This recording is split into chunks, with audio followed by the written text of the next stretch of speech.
The most dangerous thing an HOA can ever do is forget why an emergency road exists. The first thing I heard that morning wasn't the crackle of flames. It was 11 fire sirens stacking on top of each other until the sound became one long scream rolling across the hills. I stepped onto my front porch with a mug of black coffee still warming my hand, and the smell of smoke drifted through the cool Texas air before the sun had fully cleared the oak trees. Thick gray clouds climbed into the sky from somewhere inside Willow Creek Estates, the same neighborhood that had spent months pretending it could rewrite property law with enough meetings and expensive landscaping. Red and blue emergency lights bounced across the windows of my workshop while engine after engine thundered toward the subdivision entrance, only to stop so suddenly that the entire convoy stretched nearly a quarter-mile down the county road. Even from where I stood, I could hear air brakes hissing, diesel engines idling, radios crackling with frustrated voices, and one sentence repeated over and over. "Gate won't open." I didn't move. I already knew exactly which gate they meant. The polished steel barrier with decorative stone columns, bronze lettering, and a touchscreen payment kiosk that the HOA proudly unveiled 8 days earlier. The same barrier I had warned them never to install. The same barrier they laughed about while calling me dramatic, stubborn, and obsessed with regulations. Through a pair of binoculars hanging beside my front door, I watched firefighters step out, inspect the barrier arm, search for an emergency override, and shake their heads. One crew grabbed bolt cutters. Another tried forcing the mechanism. Someone pounded on the locked equipment cabinet where the manual controls should have been. Nothing happened. The barrier stayed perfectly horizontal, protecting absolutely nothing except the HOA's oversized egos. The smell of melting plastic mixed with smoke as precious minutes disappeared. I heard another radio transmission carried by the morning breeze. "Need access now." Nobody answered with good news. That road wasn't just another neighborhood entrance. It was a dedicated fire access route built decades before the subdivision even existed. My father helped engineer it after a wildfire nearly trapped 3 ranch families west of the creek. He always told me emergency roads weren't built for convenience. They were built for the one day everyone hoped would never come. Standing there, I remembered every warning I'd given during HOA meetings, every county map I'd placed on the table, every engineering drawing they pushed aside without reading. Brenda Whitmore, the HOA president, had smiled through every presentation like she already knew better than the people who designed emergency infrastructure for a living. She called the barrier a premium security upgrade that would increase property values, reduce traffic, and create an exclusive entrance worthy of luxury homes. When I reminded her the road carried a recorded emergency easement that could never be blocked, she laughed softly, folded her arms, and told the entire room, "Fire trucks can always call ahead." I wish I were making that sentence up. As another siren echoed across the valley and another engine joined the growing line of helpless responders, I realized something that made my stomach sink harder than the smell of smoke ever could. The fire hadn't defeated those firefighters. Bureaucratic arrogance had. And the people trapped behind that gate were about to discover that emergency planning never negotiates with pride. 1 week earlier, the loudest sound on that road was usually gravel crunching beneath ranch trucks and the distant call of red-tailed hawks circling above the cedar trees. That was exactly how my father wanted it. My name is Ethan Walker. I am 41 years old, and for nearly 2 decades I have worked as a fire protection engineer, designing emergency access routes, reviewing evacuation plans, and helping counties prepare for the one day everyone hopes never comes. Most people look at a road and see pavement. I see clearance widths, turning radiuses, weight limits, response times, and the difference between arriving in 4 minutes or 14. Those numbers matter more than most people ever realize. I grew up on the 58 acres sitting just west of Willow Creek Estates, long before the subdivision existed. Back then it was open pasture, cattle fences, and a narrow emergency lane my father helped build with the county after a wildfire trapped several volunteer firefighters decades ago. He believed emergency infrastructure should never depend on luck or convenience. I can still remember him standing beside the freshly poured concrete culvert, wiping sweat from his forehead with a faded red shop towel while telling me, "Son, roads like this stay empty 99% of the time. That last 1% is why they exist." Those words stayed with me through engineering school, through every certification, and through every inspection I ever completed. After my father passed away, the property became mine, along with the responsibility of maintaining that emergency easement. Every spring, I cleared fallen branches. Every summer, I repaired washouts after heavy rain. Every autumn, I trimmed back the brush to maintain the required 14-foot vertical clearance. I never billed the county a single dollar because that road was never about making money. It was about making sure somebody always had a way in when everyone else needed a way out. Then Willow Creek Estates arrived. Beautiful stone entrances replaced open fields. Luxury homes appeared one after another. Perfect lawns stretched across land where cattle once grazed. At first, I welcomed the new neighbors. I waved when families moved in. I even helped a retired couple understand why the emergency lane could never be used for weekend parking during a community barbecue. Most people appreciated the explanation. Then Brenda Whitmore became HOA President. She carried herself like every conversation was already settled before anyone else spoke. Her white luxury sport utility vehicle always looked freshly detailed. Her heels somehow never picked up dust, and she treated every HOA meeting like a corporate board presentation instead of neighbors discussing community issues. She loved phrases like premium experience, enhanced property values, and controlled access. Every improvement came with glossy renderings, expensive consultants, and promises that exclusivity always increased home prices. The first time she mentioned transforming the emergency road into a private gated entrance, I honestly thought she was joking. I even smiled. She did not. She pointed to a colorful presentation board showing decorative stone columns, a polished barrier arm, license plate scanners, and a touch-screen payment kiosk for contractors and delivery vehicles. Around the room, several homeowners nodded with excitement. All I could think about was my father standing beside that old culvert, warning me that the roads people notice the least are usually the ones that save the most lives. The meeting room smelled like fresh coffee, expensive printer ink, and brand new carpet, the kind of carefully staged atmosphere that always made bad ideas sound more professional than they really were. Brenda stood at the front beside a giant display board showing glossy artist renderings of stone columns, decorative landscaping, and a polished aluminum barrier stretching across the emergency road as if it belonged there all along. Every image looked like something from a luxury real estate brochure. Not a single drawing showed a fire engine. Not one. She clicked through slide after slide with a polished smile that never seemed to fade. Controlled access creates exclusivity, she announced. Exclusivity creates value. Several homeowners applauded before she even finished the sentence. One man asked whether the gate would reduce speeding. Another wanted to know if delivery trucks would have to pay a small maintenance fee. Brenda answered every question with practiced confidence, making the entire proposal sound less like a legal gamble and more like the obvious next step for a successful neighborhood. Then she pointed directly toward the county map projected behind her. This entrance is underutilized and inefficient, she said. With modern access technology, we can improve security while generating revenue to offset future community expenses. I slowly stood from my chair, carrying the same worn leather binder I had taken to county meetings for years.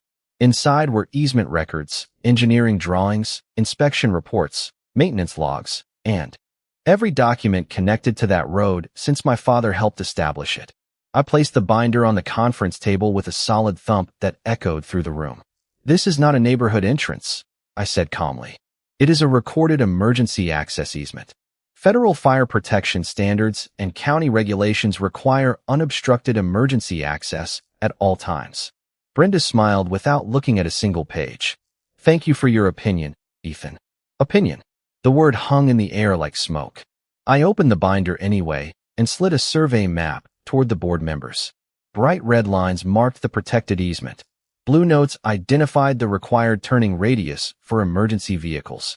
Every signature had been recorded years before the first subdivision lot was ever sold. "This is not my opinion," I replied. "These are county records." Brenda barely glanced down before pushing the map back across the table with 2 fingers. "Our legal consultants have reviewed everything," she answered. "There is no reason modern technology cannot improve outdated infrastructure." Around me, people nodded again. They saw decorative lights, increased property values, and a beautiful entrance worthy of magazine covers. I saw steel posts narrowing emergency clearance, electronic systems depending on uninterrupted power, and a barrier that could fail at the exact moment nobody could afford failure. I explained how emergency vehicles often arrived from multiple jurisdictions during large incidents. I described how seconds mattered when smoke reduced visibility. I even reminded everyone that automated systems were designed with backups because electronics eventually failed.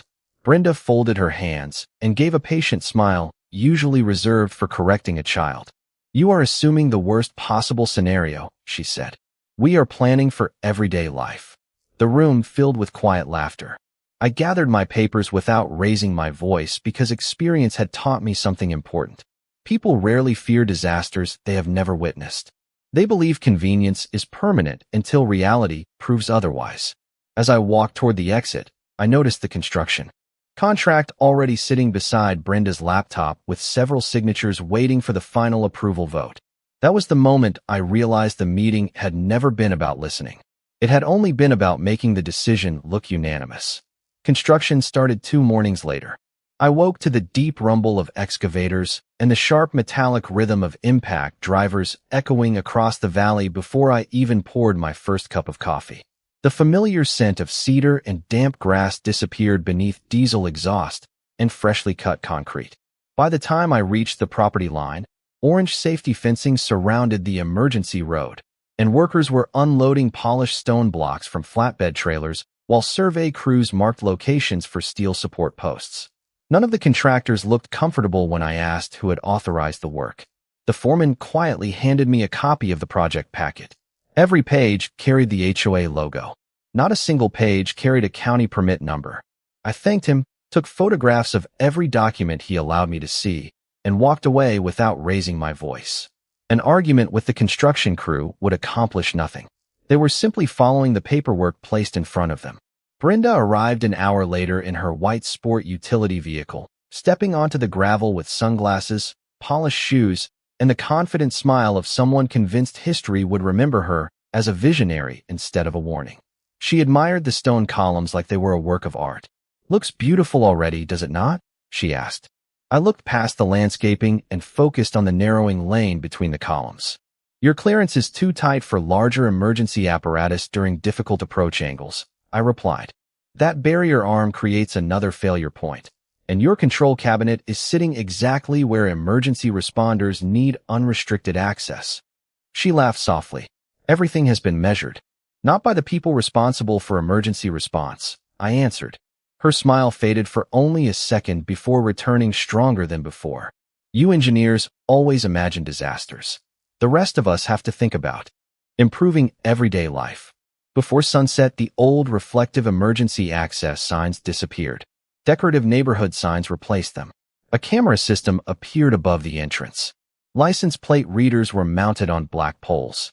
The payment kiosk was installed beside the driver window, exactly where a firefighter would normally step during an emergency assessment. Every improvement looked expensive. Every improvement made the road less reliable. 3 days later, I found another surprise taped to my mailbox. It was an official HOA notice informing me that maintenance vehicles using the entrance would be subject to access fees unless they registered through the community portal.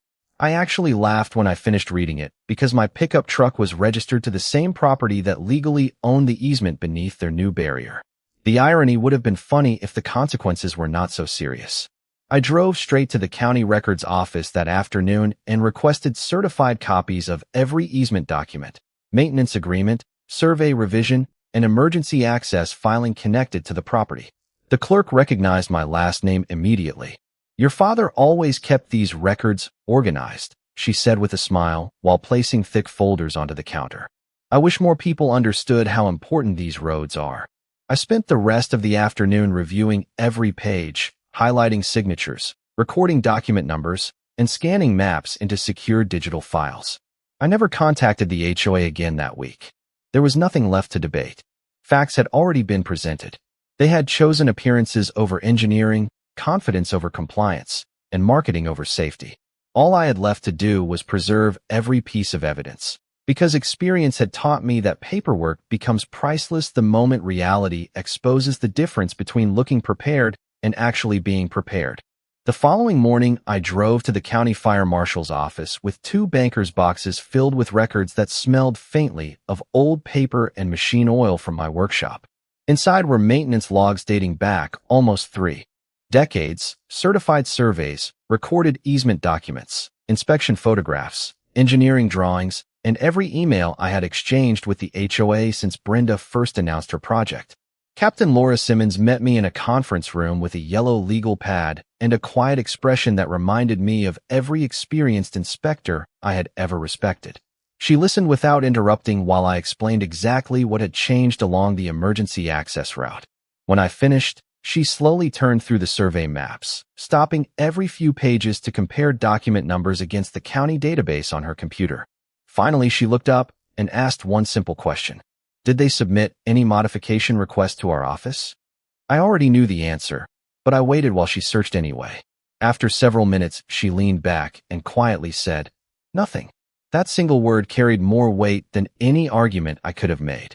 She explained that emergency access routes were reviewed for a reason.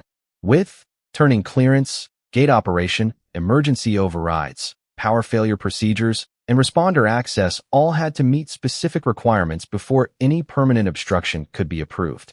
Decorative improvements were one thing. Restricting emergency infrastructure was something entirely different. She thanked me for bringing the documents and promised an inspector would review the site as scheduling allowed. I appreciated her honesty because she refused to promise immediate action. Government offices moved carefully, especially when property disputes involved legal filings. On the drive home, I realized I had done everything I could within the proper process. The rest depended on time. Meanwhile, the HOA celebrated its newest attraction. Their social media page filled with polished photographs of the completed entrance. Families posed beside the stone columns. Residents praised the elegant appearance. Brenda proudly announced that contractor access fees would help reduce future maintenance costs. Reading the comments almost made me forget what that road actually existed for. Almost. 2 evenings later, I decided to test the entrance exactly as any emergency crew would encounter it. I drove toward the barrier after sunset, while a light rain coated the pavement with a thin reflective shine. The scanner failed to read my license plate on the first attempt. The payment screen froze for nearly 30 seconds before resetting itself. Finally, the barrier lifted with a slow mechanical groan that sounded much longer than it actually was. 30 seconds is almost nothing during an ordinary commute. During an emergency, it feels endless. I recorded the entire sequence with a dashboard camera, noting every delay, every warning message, every hesitation in the system. Before leaving, I noticed something else. The emergency override cabinet beside the gate was locked with a commercial padlock that required a physical key instead of the standardized emergency access device most departments carried. I photographed it from every angle. Back at home, I uploaded every video, every photograph, every scanned document into 3 separate secure backups. Then I placed the original paper files inside a fire-resistant cabinet in my office. My father always believed good records outlived loud opinions. Sitting there in the quiet hum of my desktop computer, listening to distant thunder rolling across the hills, I had the strange feeling that those files would soon become far more important than anyone inside Willow Creek Estates could possibly imagine. The storm arrived just after midnight with the slow confidence that only Texas weather seems to possess. I woke to distant thunder rolling across the hills and rain tapping steadily against my bedroom windows. By 2 o'clock the wind had settled, leaving behind that unmistakable smell of wet cedar, damp soil, and clean air that usually follows a summer storm. Everything felt unusually calm. I remember thinking the firefighters would probably have an easy night because lightning had moved east and the worst seemed to be over. I could not have been more wrong. At exactly 4:17 in the morning, my weather radio crackled to life with an emergency dispatch tone, followed seconds later by the first siren echoing across the valley. Then another. Then another. Within moments, the peaceful darkness transformed into a chorus of diesel engines, flashing emergency lights, and urgent radio traffic bouncing off the surrounding hills. I stepped outside and immediately noticed an orange glow rising above the rooftops inside Willow Creek Estates. Thick smoke drifted into the morning sky, while the damp air carried the sharp smell of burning wood and melting roofing materials. My stomach tightened because I already knew which route every responding crew would take. The emergency access road was still the fastest path into the center of the subdivision. I grabbed my jacket, my flashlight, and the same binoculars hanging beside my front door. By the time I reached the edge of my property, the first fire engine had already stopped at the entrance. Another engine pulled in behind it. Then another. Within minutes, the line stretched farther than I could comfortably count without lowering the binoculars. Red warning lights reflected across the polished stone columns, while firefighters climbed from their trucks searching for the emergency override. One firefighter opened the payment kiosk. Another examined the electronic control cabinet. A third spoke rapidly into his portable radio while pointing toward the locked barrier arm. Nothing moved except the flashing lights and drifting smoke. I watched one firefighter locate the emergency override cabinet only to discover the commercial padlock still hanging exactly where I had photographed it 2 evenings earlier. There was no standardized emergency access device, no approved release system, no immediate way through. The electronic display blinked with an error message before going completely dark. The overnight storm had apparently interrupted part of the control system, and whatever battery backup the contractor had installed clearly was not doing its job. More engines continued arriving from neighboring departments until 11 emergency vehicles filled the narrow county road. Their diesel engines rumbled steadily while crews coordinated alternate access routes using maps and radio traffic. Every firefighter remained focused, calm, and professional, adapting exactly as they had been trained to do. But adapting still required time, and time was the one resource no emergency scene ever has enough of. Standing there in the cool morning air, I felt no satisfaction. I had spent weeks trying to prevent this exact situation because engineering is never about proving someone wrong. It is about preventing predictable failures before they become real emergencies. As another wave of rain began falling across the valley, I quietly reached into my pocket, removed my phone, and started recording.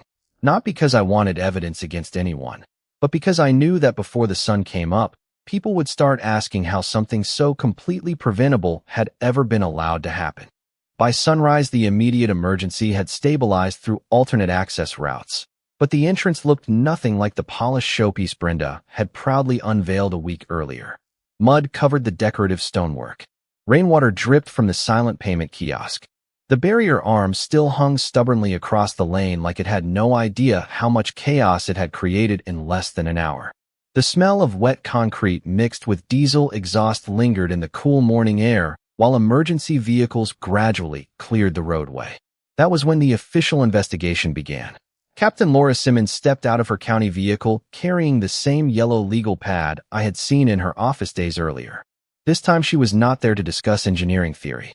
She was there to document facts. Behind her came a sheriff's deputy, followed by 2 county inspectors and an attorney from the county legal department. Nobody looked impressed by the expensive landscaping. Nobody stopped to admire the stone columns.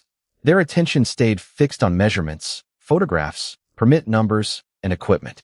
Captain Simmons walked directly to the locked emergency override cabinet and examined the commercial padlock I had photographed before the storm. She quietly took several pictures, measured the mounting height, checked the barrier controls, and then asked one of the firefighters to explain exactly what happened when the first engine arrived. I stayed several yards away and answered questions only when someone asked me directly. There was no reason to interrupt professionals doing their jobs. A sheriff's deputy eventually approached and requested copies of every document I had previously mentioned to the fire marshal's office. I opened the storage case in my truck and handed him neatly organized folders containing certified easement records, maintenance logs, photographs, engineering drawings, timestamped videos, and copies of every email warning the HOA that emergency access could not legally be obstructed. He flipped through several pages before looking up with an expression that said more than words ever could. "You kept everything." I nodded. My father taught me that paperwork remembers what people conveniently forget. Less than an hour later, Brenda arrived wearing an immaculate white jacket despite the muddy conditions. She stepped confidently toward the inspectors, explaining that the gate had experienced an unexpected technical malfunction caused by the overnight weather. She insisted the community had acted in good faith and believed all necessary approvals had been obtained through private consultants. Captain Simmons listened politely until Brenda finished speaking. Then she held up a certified county map showing the recorded emergency easement crossing the property. "Can you provide the approved modification permit issued by this office?" she asked. Brenda hesitated for the first time since I had met her. She turned toward one of the HOA board members, then toward the contractor standing quietly behind the entrance sign. Nobody answered. The silence lasted only a few seconds, but it felt much longer. One county inspector carefully removed a bright orange notice from his clipboard and attached it to the barrier control cabinet. Another photographed the posting before documenting the serial numbers on the equipment. The sheriff's deputy requested contact information for every HOA board member involved in approving the installation. Nobody raised their voice. Nobody argued. The evidence spoke with far more authority than any opinion ever could. Watching those officials work reminded me why I had spent years maintaining records instead of chasing arguments. Justice rarely arrives with dramatic speeches. More often it arrives carrying clipboards, cameras, measuring tapes, and certified documents that quietly separate facts from assumptions. The investigation moved faster than I expected because the facts refused to cooperate with anyone's excuses. Within 48 hours, the county issued a formal stop-use order for the entire gated entrance, and bright orange barricades replaced the polished landscaping that had filled the neighborhood newsletter only days before. The payment kiosk stood dark and silent, its glossy screen reflecting nothing but empty pavement and scattered rainwater. The decorative barrier that had been advertised as the future of the community became the center of every photograph taken by investigators. Residents gathered in small groups along the sidewalks, speaking in hushed voices while television crews from 2 local stations filmed the entrance from across the county road. Nobody was talking about increased property values anymore. They wanted to know how an emergency route had ever been blocked in the first place. Insurance representatives began arriving one after another, carrying clipboards thicker than most homeowners had ever seen. They measured the entrance, photographed every piece of equipment, reviewed dispatch logs, and requested copies of construction approvals that simply did not exist. Contractors who had proudly displayed company logos on their trucks a week earlier suddenly became difficult to reach. The engineering consultant Brenda had repeatedly released a short statement explaining that their preliminary design recommendations had always been subject to county approval before construction. In other words, responsibility had nowhere left to hide. The HOA scheduled an emergency board meeting that evening inside the community clubhouse. Every folding chair was filled long before the meeting officially started. I sat quietly in the back beside several longtime residents who had once dismissed my concerns as unnecessary pessimism. Brenda walked to the front carrying a prepared statement, but she barely finished the first page before homeowners began asking questions she could not answer. One retired firefighter stood up and calmly asked why emergency access regulations had never been verified with the fire marshal. A young couple wanted to know why HOA dues had been used to build infrastructure without documented permits. Another resident asked why repeated written warnings from the owner responsible for maintaining the easement had been ignored. Brenda attempted to explain that everyone had acted with good intentions and trusted professional advice, but intentions sounded very small against certified county records, dispatch timelines, inspection reports, and recorded meeting minutes. The room grew quieter with every document placed on the projector screen. My emails appeared exactly as I had sent them. The survey maps looked exactly as they had during the original meeting. Every warning carried a date. Every attachment carried a timestamp. Nobody needed dramatic speeches because the paperwork told the entire story in perfect chronological order. By the end of the meeting, the remaining board members voted to suspend Brenda's authority, pending the outcome of the county investigation. Outside, the evening air smelled of freshly cut grass after the morning rain, and maintenance crews had already begun removing sections of decorative fencing surrounding the entrance. The expensive stone columns that once symbolized exclusivity now stood beside temporary warning signs directing all traffic away from the failed gate. Watching the equipment disappear onto flatbed trailers, I thought about something my father used to tell me whenever we repaired that old emergency road together. He believed infrastructure always revealed the character of the people responsible for building it. You could decorate it, rename it, and market it however you wanted, but sooner or later it would answer only to physics, engineering, and the truth. 1 year later, the road looked almost exactly the way my father had left it, and I could not have asked for a better ending than that. The decorative barrier was gone. The polished payment kiosk had disappeared without leaving so much as a bolt behind.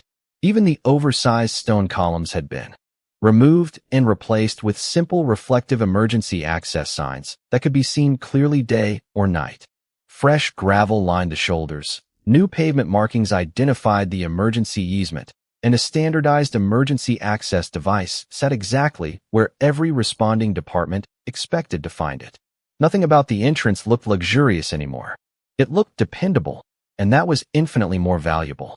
The county officially assumed oversight of the emergency access route, while I continued maintaining the surrounding property just as my father and I always had. Every few months, I still walked the entire length of the road with a measuring wheel, checking drainage, trimming tree branches, and inspecting the culvert after heavy rain. Some habits are worth keeping because they exist for reasons bigger than convenience. Willow Creek Estates changed too. The new HOA board invited county officials, emergency responders, and residents to review every future infrastructure proposal before approving a single project. Meetings that once focused almost entirely on appearance now began with discussions about safety, legal compliance, and long-term maintenance. It was not nearly as glamorous as Brenda's presentations had been, but it worked. Sometimes boring is exactly what public safety should be. I saw Brenda only once after everything was settled. She was loading cardboard boxes into the back of a moving truck on a cool autumn afternoon. She noticed me standing beside my fence, gave a quiet nod, and then looked away without saying a word. I returned the nod because there was nothing left to argue about. The county records, the investigation, and the events of that rainy morning had already finished the conversation for both of us. Holding on to anger would not improve a single road or help a single firefighter reach the next emergency any faster. A few weeks later, Captain Laura Simmons stopped by during one of her routine inspections.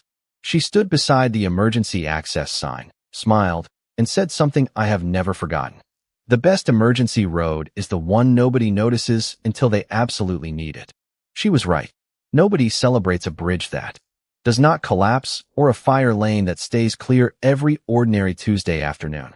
Success in emergency planning is usually invisible because nothing dramatic happens when people simply respect the purpose behind the design. Every time I hear sirens in the distance now, I still pause for a moment and look toward that road.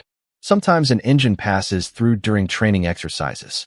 Sometimes an ambulance uses the shortcut to reach another neighborhood. They never stop. They never hesitate. They never wait for permission from a payment screen or a decorative gate pretending to be more important than the people it was supposed to protect. My father once told me that roads are promises, not decorations. They promise that help can arrive when strangers need it most. That promise belongs to everyone, not just the people living behind expensive entrances. Looking back, I never defeated an HOA. I simply refused to let paperwork, engineering, and common sense be buried beneath pride. In the end, the road did exactly what it had been built to do, and so did the truth. Justice never needed to shout across the valley. It only needed a clear path. Thank you for watching this story. If Ethan Walker's patience, professionalism, and unwavering commitment to protecting lives inspired you, please take a moment to like this video, share it with friends who enjoy powerful legal dramas and real stories where preparation defeats arrogance. And do not forget to subscribe to the channel for more unforgettable HOA conflicts, property rights battles, and inspiring stories of justice. Turn on the notification bell so you never miss our next story about hidden documents, overlooked warnings, and ordinary people who quietly stand up for what is right when everyone else refuses to listen. Your support means everything to us, and we look forward to sharing many more unforgettable stories with you. That if you were in Ethan's position, would you have continued warning the HOA and hoping they would listen, or would you have taken legal action before the emergency ever happened? Tell us your choice in the comments and explain why.